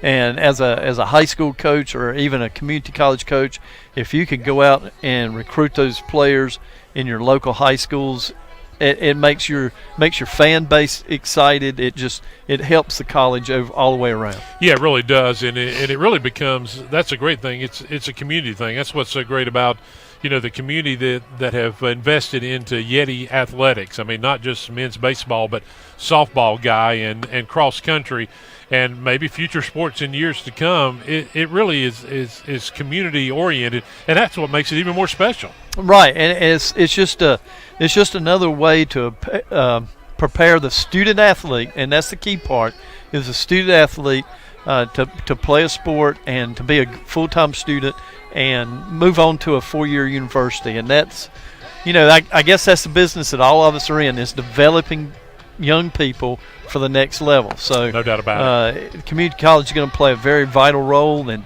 they can play sports along the way. And it's so great to have individuals, industries, and community leaders that are all a part of that. As we've got a brand new pitcher that is going to be in. That is Christian Anderson. We saw him warming up a little bit earlier, Guy, and here he comes. Christian Anderson in the bottom of the 5th, and Anderson's job, without a doubt, has got to be, you got to get outs here. We can't allow any more. That's We're down 6-0 already. Right. You just got to get out of this. I know it's a program that's on the upstart, and they have struggled so far this season. So, they want this kid to come in and throw strikes. Jack McKinney leads off for the Yetis here in the bottom of the 5th. As we mentioned, the new pitcher, Christian Anderson's first pitch to McKinney is in there for a strike. Anderson is a 6'1", 170-pounder out of Big Stone Gap, Virginia, as he is the second pitcher of this Game 3 for the Eagles. I had a little giddy-up on it, and it was down in the zone. Yes. Here is Anderson's 0-1 pitch to McKinney, and it's low and in the dirt. 1-1. I heard the noise behind us. They have cranked the bus from Southwest Virginia. That's never a good sign, I don't think. But, if the Yetis, we were still trying to figure out these mercy rules for the 7-inning games. So after 5 here, if the Yetis are able to get a run and get up 7, we could be getting into in that zone here. 1 run might wrap it up, but we're not 100% sure about of that. But I think if they did get up to that 10-0 margin, it would be over, guys. So we'll see here momentarily. Of course, the Yetis' bats have been rolling, so who knows what may happen in this bottom of the 5th inning. That's right, and it's a new pitcher now. They've been patient with him. They've looked at a couple of pitches. He's down in the zone. That's true. Here's the pitch to McKinney, and he's going to ground it. And nice play by shortstop, and he's going to get the out, and 1 out here in the bottom half of the 5th. And they hadn't had a lot of opportunities from the infield here today. No, they haven't. So they sure haven't. No, that will bring up Janelle Baroa to the plate with 1 out, bottom of the 5th. 6-3 put out. That's the only time. Haven't had many of those. Most of them have been to the outfield, or they've been a pop-up on the infield. A lot of them have been out in left field. That's right. Today. Here's first pitch to Baroa, and it's low, gets away. Yetis will not play until, I believe, on their schedule until next Saturday, but we'll double-check that. But they'll have that home series next weekend. They may have 1 game during the week, non-conference, and that's going to be a base hit. Third base side by Baroa, and it's going to roll all the way over to the fence, and he's going to get an easy double. Easy stand-up. Yeah, we've talked about how many of those hits have kind of been out left field, third base side. We see Baroa do it again, and he is going to be at second. So Caleb Adair will be at the plate now with runner at second, 1 out. And we'll find out about this mercy rule, Guy, because the base hit here could make it 7-0. We'll see how that affects. This is, remember, a 7-inning game, not a 9-inning game. Correct. Correct. So we're gonna kind of learn together here with some of these possible junior college mercy rule scenarios. Here's Adair. Pitch is in there. Nice pitch from Anderson. Started him off with a curveball right there. Guy, you were talking about how hard it is to win. We were talking about your state championship in 2001. It's hard to do in baseball. Yeah. Number one, because you got to win. You got to win 4 or 5 games to get there, and then you got to win 2 out of 3 or 2 games in that championship. That is not easy to do. As that's a ball there went in. Yeah, it was. Anything can happen in a single elimination game or with one good pitcher. Yeah, with one good pitcher, and I think that's the reason after 2001. A few years later, when I was athletic director, the state moved swing and a miss to best of 3 in the Western series, or for us for the West semifinals. You felt like that gave an opportunity if one team's best pitcher just pitched the game of his life, then we really maybe didn't see exactly who was the best of those. 2 out of 3 was the best. Did you like 2 out of 3, by the way? I did. There's a lot of different philosophies. There's a hard hit out into left field, and it's going to go over the left fielder. It's going to go to the wall. 1 run will score. Adair's going to try to go for 3, and he is going to be in there. Triple. What a shot. The left fielder fell down, guy trying to catch the ball. It went over him, went up into the wall, or against the wall, and it is a triple. It's 7-0, and that answered my question because this game's still going on. Yeah, they're not shaking hands. So. Yeah. So apparently you got to get to 10 first. So 7-0 lead now, and what a shot by Caleb Adair. Didn't mean to interrupt you. A lot of excitement on that triple there. Absolutely. Yeah. So here is Kyrus Dawson. I want to get your thoughts again on that 2 out of 3 in those championship series here momentarily after this first pitch. What a shot by Adair there on the triple. And swing and miss. So so 2 out of 3. You kind of like the format. Yeah, I liked it. I'm not it was certainly my first trip to the state finals in baseball, and a lot of coaches will have different philosophies. I know the team that we were playing, Green Central, their coach he had scouted us, called people. He knew what was going on. He knew Brody Taylor was probably one of the best pitchers in the state. Well, no doubt. He was not going to throw his ace against my ace. That's right. And so, that was evident from the very get-go as soon as we got the lineup, because I'd done the same thing. I knew who his ace was. Yeah. And when I didn't see his name in the lineup, I said, hey.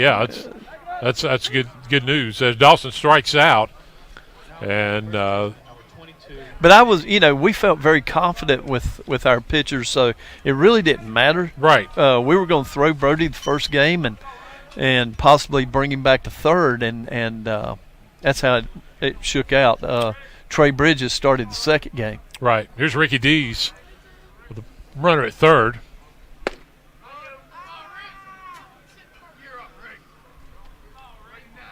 Yeah, so 10 runs. Big thanks in the truck to our good friend Danny Morton, who gave us an update on that. It's got to be a 10-run lead. Yeah, we're in these 7-inning games, you've got to be up 10, and that does take effect after the 5th inning. So Ricky Dees, left-handed batter at the plate. Runner is at third. That almost hit Dees.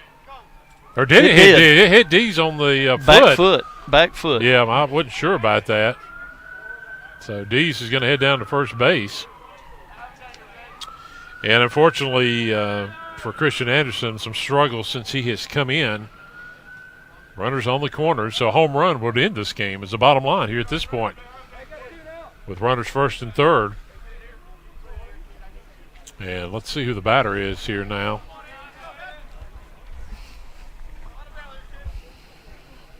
First pitch coming. Is that Aiden? I believe that is Aiden. Yep. It is. It's Aiden, yeah. Aiden Peterson. So Peterson at the plate, the left-handed batter with the runners on the corners and a 7-0 lead, bottom of the 5th. Yetis in control here in Game 3.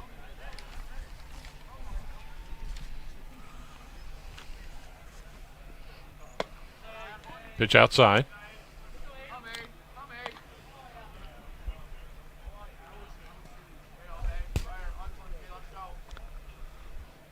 Yetis looking for the sweep here this afternoon and looking to win their 4th consecutive game.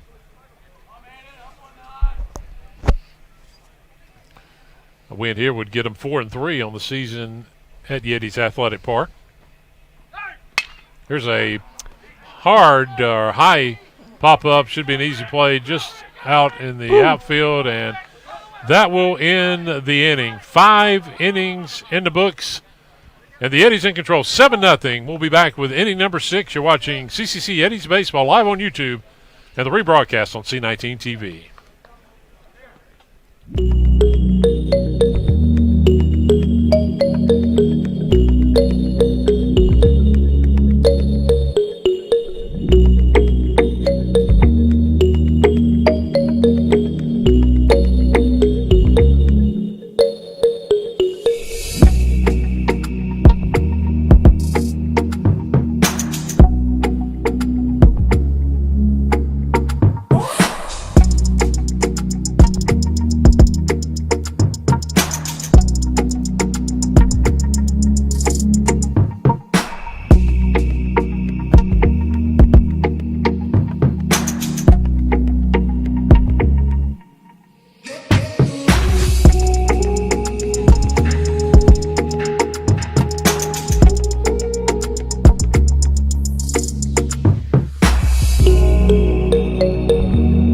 Someone once said that without music, life would be a mistake.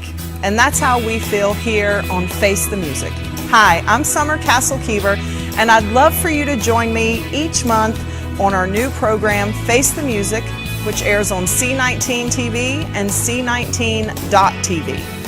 Each month we'll highlight the talents, personalities, and stories behind some of the area's most gifted singers, songwriters, and musicians. It's going to be a lot of fun, so join me each month for a new edition of Face the Music right here on C19. Have a Barnes, Kobe Barnes. He looks like we head to the top of the 6th. Great to have you along with us at Yetis Athletic Park. Kyle Murphy's still on the mound, and Kobe Barnes will lead off here in the top of the 6th. First pitch is in there for a strike. One of the big stories, along with the Yetis' 7-0 lead, is Kyle Murphy has struck out 12 Southwest Virginia Eagles batters. He is rolling here in Game 3 as the Yetis looking for the sweep. Here's the 0-1 pitch to Barnes, and that was a wild one. Got away. 1-1. Kobe Barnes from Galax, Virginia. And I was trying to look here.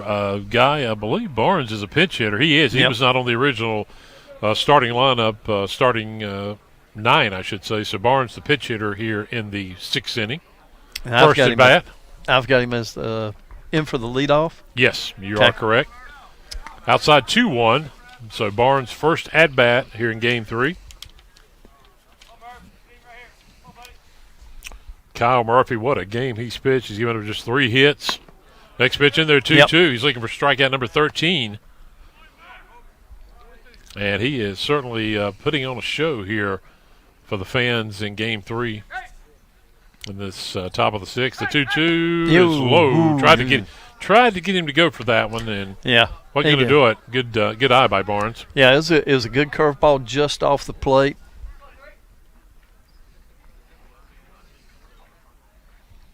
Full count. Here comes 3-2 pitch to Barnes, and right he got him. Strikeout number 13 for Kyle Murphy. What a game, and I would guess that if it's not there in just the second year of Yeti men's baseball, he may have set some records here this afternoon. I bet it's close, if not right there at it. Now, I would like to think so. I tell you what, now he's pitched a great ball game. It looks like his stamina is really good, which is a credit to the off-season training for pitchers. There's Avery Chafin. And first pitch is low. 13 strikeouts, as we mentioned. Only one runner has got even in scoring position to second base. 3 hits he has held the Eagles to. And the 1-0 is low, 2-0. Has not walked a batter, I don't believe, this afternoon. Nope, he hasn't. And he's working fast right now. Might need to take a little deep breath here. He's kind of stepping back a little bit. The adrenaline is flowing. Here comes the 2-0 from Murphy. And it's in there, 2-1. to Avery Chafin, who didn't like that call. He thought it was high, I think. But the umpire's been consistent. He has been. He's called the high strike the entire game. And that's all you can ask for. 2-1 is hit hard into center, but it should be an easy play by center fielder, and it is 2 down here, top half of the 6th inning.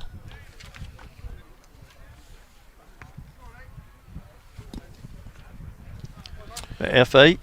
And that will bring to the plate Anthony Hutchins from Lebanon, Virginia. And he's had both hits, I believe. Or two of the three. Yeah, excuse me. You're right, Yep. Guy. 2 of the 3. So in a game where we have seen Murphy pitch tremendously, Hutchins has had a heck of a game. Just his 30 bat, but he's 2 for 2. Goes around that time. Yep. Yetis 4 outs away from the sweep here this weekend over Southwest Virginia.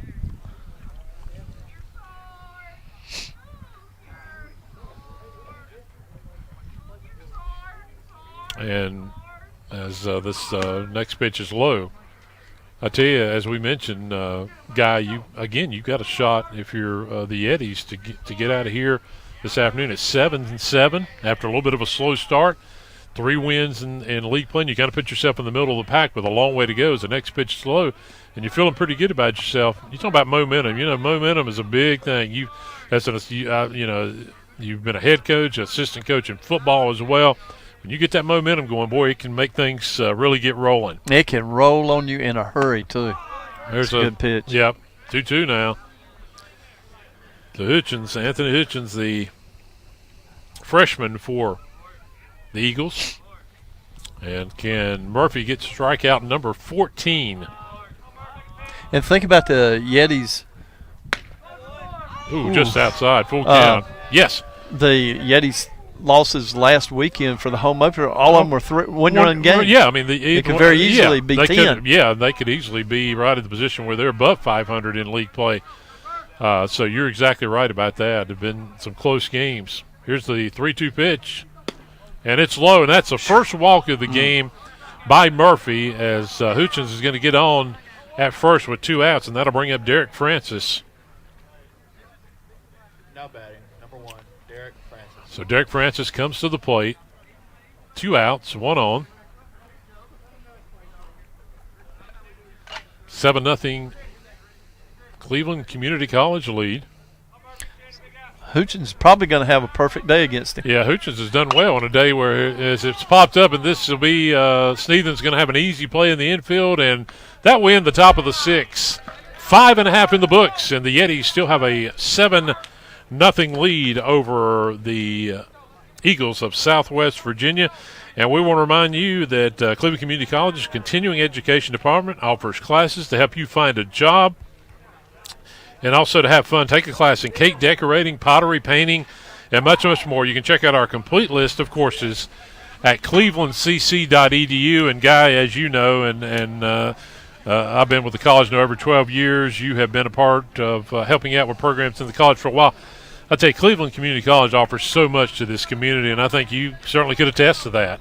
Absolutely. I worked in the continuing education department in adult high school. Yeah. And just to see those young adults come back and finish their high school career or high school diploma or go the GED route, it's just been a really good. And everyone has a story, and when you walk into this building, you're very much welcomed, and you can finish your diploma or get your 2-year degree, and that's what we're here for. I tell you, as much as I love our graduation ceremony in May in our amphitheater each and every year, I love the adult high school graduation ceremony that used to be, I believe, in May. Now it's in July every year. It's one of my favorites as well, and just to see those individuals that have gone and worked so hard to achieve that, it really is special, Guy. I think you said it exactly, and you build those relationships with those individuals. Yeah, absolutely, and you see single parents, you see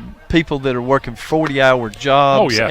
and they're coming at night. That's one thing about the Learning Center being open from 8 in the morning till 9 at night. Yeah, it really works with their schedule. Yes. Well, we head to the bottom of the 6th inning, and there's a great shot of our producer-director, Greg Tillman, in the truck. There's Justin Roper. Big thanks to all of them. Greg's looking great. Just celebrated a birthday. He's I don't want to give his age. 29 again? It's high. It's high. I don't even want to get into that. Of course, Randy Evans, Danny Morton. Kyle Sneathen leads off here in the bottom half of the 6th. 7-0 Yetis lead. First pitch in there is a strike. And still on the mound, of course, for the Eagles is Christian Anderson. And one thing the Eagles know, they're down to their last 3 outs is going into the top of the 7th, so they don't want to give up any more damage here. No, they just want to throw strikes. Like I said, the bus was running a few moments ago. Yeah, well, it's they're going to need quite the comeback. The next pitch in there for a strike. 0-2 to Kyle Sneathen. The location of... Or Kel Sneathen, excuse me. Yes, Kel. Location of Southwest Virginia. Yeah. There's Sneathen popping it up, and the first baseman's going to have a shot at it, and he's going to have an easy out. Yep. One down.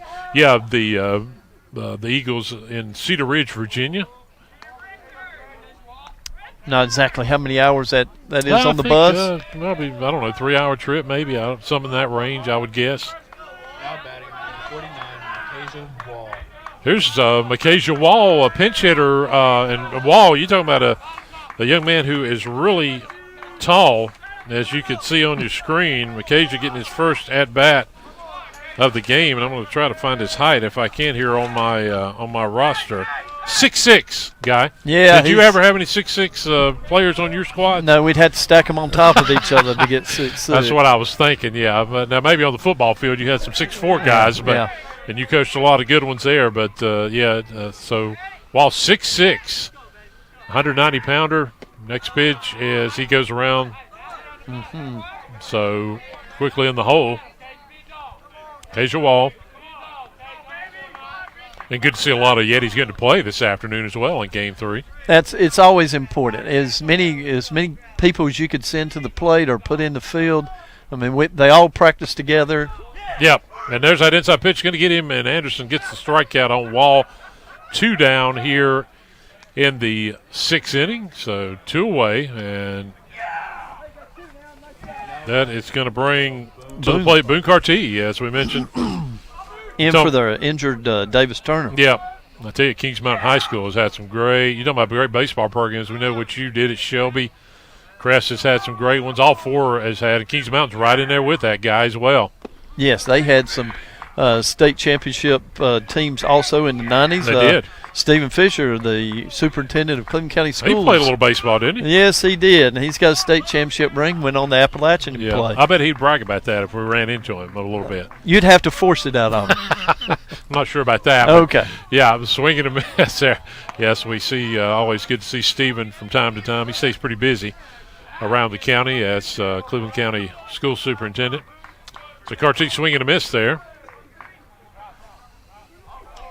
So in the 7th for Southwest Virginia, it's going to take quite a rally as Carty fouls it off.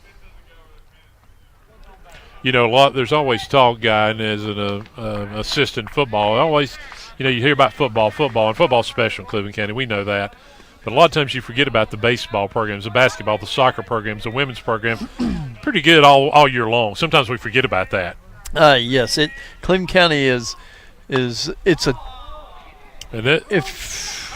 And it's going to go foul just to our side. Yeah, as you continue that thought. In high school athletics, I think everyone knows that to go to a state championship or certainly to advance in the playoffs, you got to go through Cleveland County in just about every sport. Just about. It's rare. Some years it occasionally doesn't happen, but about 80% of the time, I think you're right. And it's not just football. No, golf has been really big. Tennis, yes. Many state championships through Shelby. Now swimming programs. Mm-hmm. Yeah. Here comes the next pitch to Carty. And Carty's going to get a base hit out into left field. So fans fired up, dugout fired up as Carty, base hit. He's on.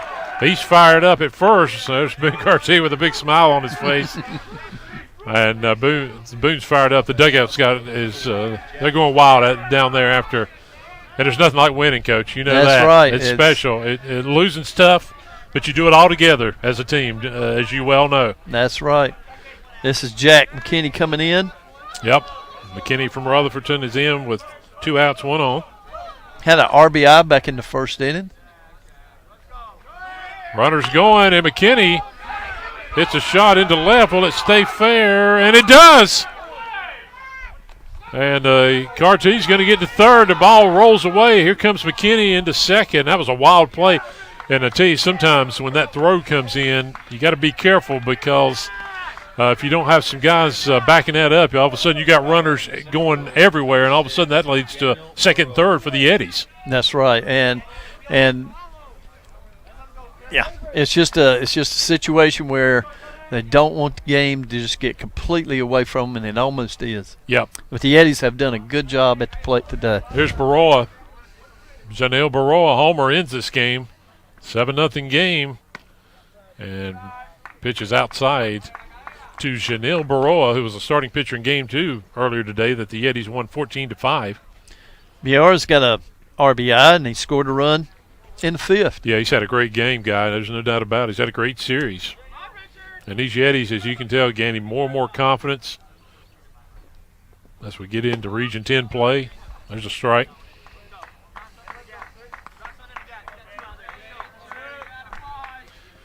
You know, teams kind of find their stride at different times of the season. Sometimes that's one thing I'm sure as we'll see this 1-1 pitch. It's fouled off. Each team guy has their own identity, and just because you had a team that was good one year and you bring a lot of guys back, doesn't mean they'll have the same identity the next year. You agree with that? I do. It's almost now that 90% of the coaching that you do, and I say now, it's always been this way. Most of it is psychology, yeah. And I was fortunate enough.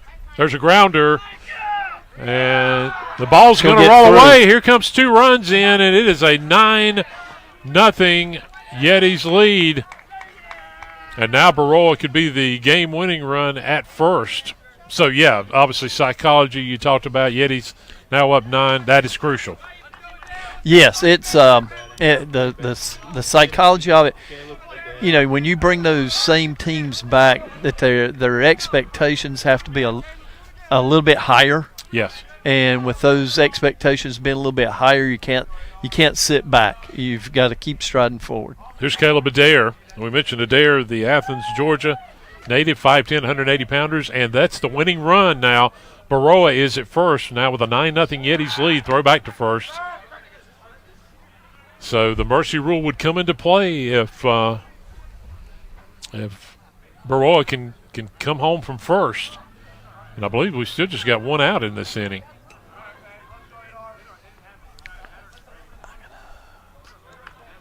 So here's the pitch to Adair. And it's a little bit high from Christian Anderson on the mound for the Eagles.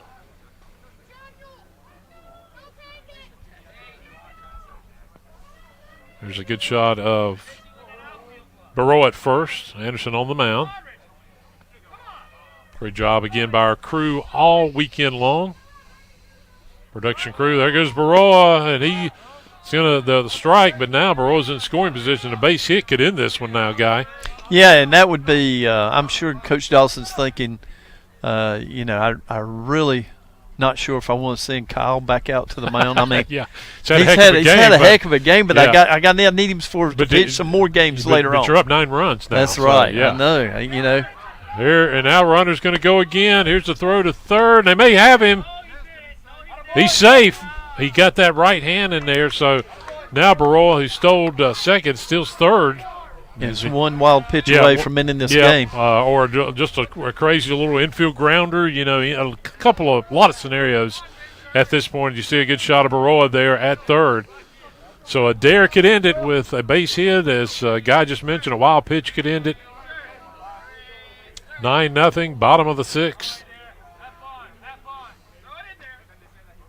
So swing and a miss, and strikeout. That's it. It's going to end the inning. So 6 in the books. We head to the 7th. The Yetis 3 outs away, lead at 9-0. You're watching CCC Yeti Baseball live on YouTube and the rebroadcast on C19. We're back right after this. I am Noel T. Manning II, hanging out with Principal Ed Rooney over there. Principal Rooney, how are you? It's a human-fish hybrid. And sounds delicious. Oh, man. Dude. Yes. You know, I knew he was just one step away from that for a while. Let this wild Wookiee treatment give you the wavy mane that would make Nobby jealous. They were talking about Uncle Festus. Was it No, Uncle? Festus was on Gunsmoke. Fester was on the Addams Family. That's one. Rock. Well, I think you spoke too soon. I'm not drunk. I'll pray for you. I know people.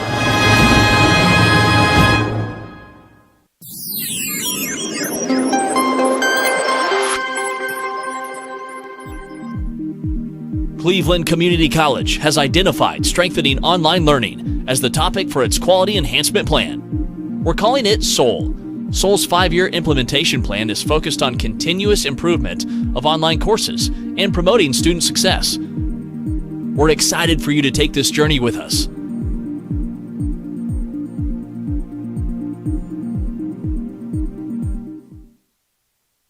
Well, the Yetis of Cleveland Community College, 3 outs away from getting the sweep this weekend. You see the score as we head to the top of the 7th, 9-0. Yetis over Southwest Virginia. And the big story, Tim Foster, Guy Suttle with you. Kyle Murphy comes back out. He's got 13 strikeouts. He's walked 1 batter. He's only given up 3 hits, and he can really end it here. He's in control, and you'd love to see maybe a couple more strikeouts to end it here for the Yetis this afternoon. Sure. Just go ahead and strike out the side and like I say, I know it's a young program, but even at 16 Ks in a 7-inning ball game, that's big news. That's going to be hard to beat. Jordan Mize leads off for Southwest Virginia, who's trying to avoid the sweep. First pitch was ball. Next one in there, swing and a miss. 1-1 now to Jordan Mize. Yetis looking to go to 7-7 on the season and 3-6 in Region 10 play. Here's a 1-1 swing and a miss. And he's still got some good stuff going, Guy, at this point of the game. Yeah, it's just a good testament of his conditioning because he's still throwing. That's a good pitch. Not a pitch in there, and there's the 14th strikeout of the game for Kyle Murphy, the 6'2", 190-pounder from Gainesville, Georgia. 14 strikeouts in this game, and here comes Grayson Capel with 1 down. Yetis 2 outs away from winning this one here this afternoon and getting the sweep, as we mentioned. First pitch to Capel, and it's in there. It's a dandy. What a performance. Just 3 hits given up. 14 Ks, 1 walk. Swing and a miss. Murphy just bringing the heat. Yeah, he's got it. Yeah, and as Guy Suttle just mentioned, 14 Ks and 1 walk says all you need to know. Here's the 0-2, and it's going to be grounded third base side. Third baseman gets it over to first, and does he stay on the base? Yes, sir. Just stayed on the base as Southwest Virginia down to their last out. 5-3. 5-3 put out there. And it's up to Cody DeBoer to start a rally. Guy, when you're down 9, you need quite the rally. Yeah, he did have a base hit last time, which was their 3rd hit of the game. Hutchins had the other 2 hits. But, yeah, DeBoer had the 3rd hit. First pitch is high. Yeah, he did. He hit a good shot out in the center for a single. I think he stole a base eventually, too. The 1-0 is low, 2-0. Ooh. The batter thought it was a strike. I think he did. I think it's that was his look. That anyway. was that look. 2-0 pitch coming from Murphy, who's gone the whole way here in the 7-inning game. It's in there, 2-1. He does have a little pop still on it. Again, it's 48-degree weather. Yeah, that's what's pretty remarkable here this afternoon. Swing and a miss, and the Eagles down to their last strike. 14 strikeouts. Can Murphy make it number 15 to end this game? Here comes the 2-2 pitch, and it's going to be popped into, and it's going to stay fair. Great hit. DeBoer was going to have his 2nd hit. He thought briefly about going to second, but it's going to be a single. 4th hit of the game, and give DeBoer credit, Guy, on a pitch like that. You could have just, you're looking for a lot of different things. He got that. It was a little bit of a high pitch, and he took it down the right field line for a base hit. Yeah, he's had some good hits today. Yeah, it was a good piece of hitting on that one. He like I say, he was one of the strikeout victims, but when you have 14 of them, almost every kid that comes to the plate is going to be one of those. He does have 2 of the 4 hits. Yeah, excuse me, guy. Here's Alex Odell swinging a miss. 1 on, but still 2 outs down to their last hope. They've got to find a way to continue to get runners on base. Next pitch in there, 0-2, and again they're down to their last strike. I wouldn't waste a thing here. I totally agree with you. 0-2 pitch coming to Odell. 2 strikes. And he fouls that one off. And look out if you're driving up near South Post on that. It's a foul ball. Never want to park too close. No. That's always, unless you've got some really, really good insurance. There's the 0-2, and he goes around, and that's going to do it. 15 strikeouts, and they throw it into Yetis. Get the sweep over Southwest Virginia. The big story in this ball game, Kyle Murphy, 15 strikeouts, 1 walk. He gave up just 4 hits. And, Guy, your thoughts? The shutout by Murphy, the 9-0 win this afternoon in Game 3. I tell you what, if he's not their ace, I don't want to face their ace. I tell you what, he did a tremendous job, 15 Ks. I mean, that's he's in the record book right now, that's for sure. Guy, it's been a pleasure this afternoon. Great job, my friend. I look forward to working with you down the road. Great to have Guy Sutter with us. Big thanks to Greg Tillman in the truck. Of course, Danny Morton, Justin Roper, Randy Evans, Ben Swafford, our whole crew. We'll be back with you next weekend. Guilford Tech, a 3-game series right here. Of course, this is a production of Cleveland Community College C19 TV. Have a great weekend, everybody. We'll see you for more Yeti baseball next weekend. All right.